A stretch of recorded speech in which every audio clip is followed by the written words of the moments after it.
Assalamualaikum warahmatullahi wabarakatuh. Perkenalkan, nama saya Ahmad Mutakin dari kelas 11 7C 10 STIMIK Nusa Mandiri Margonda Depok. Ingin mempresentasikan tugas mata kuliah Sistem Penunjang Keputusan mengenai Expert System.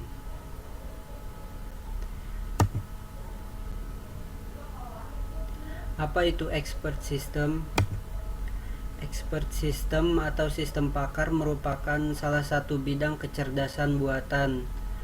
Definisi sistem pakar itu sendiri adalah sebuah program komputer yang dirancang untuk mengambil keputusan seperti keputusan yang diambil oleh seorang pakar, di mana sistem pakar menggunakan pengetahuan, knowledge, fakta, teknik berpikir dalam menyelesaikan masalah-masalah yang biasanya hanya dapat diselesaikan oleh seorang pakar dari bidang yang bersangkutan. Kemudian terdapat 4 komponen dari expert system.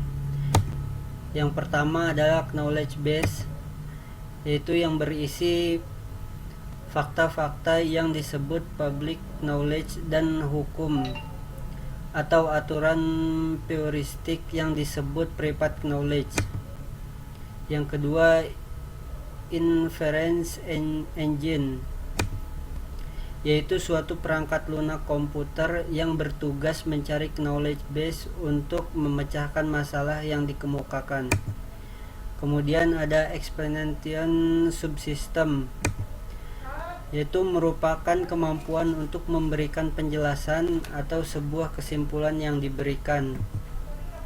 Kemudian ada user interface, yaitu kode yang digunakan untuk memasukkan input atau beberapa pertanyaan dari pemakai ke dalam komputer.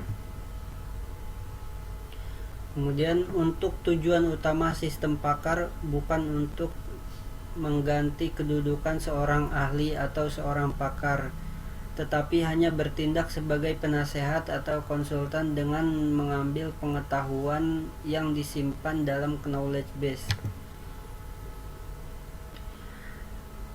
Adapun keuntungan expert system atau sistem pakar, yaitu mampu memecahkan masalah tanpa dipengaruhi oleh faktor-faktor dari luar seperti intimidasi, paksaan, kejiwaan, faktor ekonomi atau perasaan. Berikut ini beberapa keuntungan dari expert system. Yang pertama, bisa melakukan proses secara berulang secara otomatis. Yang kedua, menyimpan pengetahuan dan keahlian para pakar.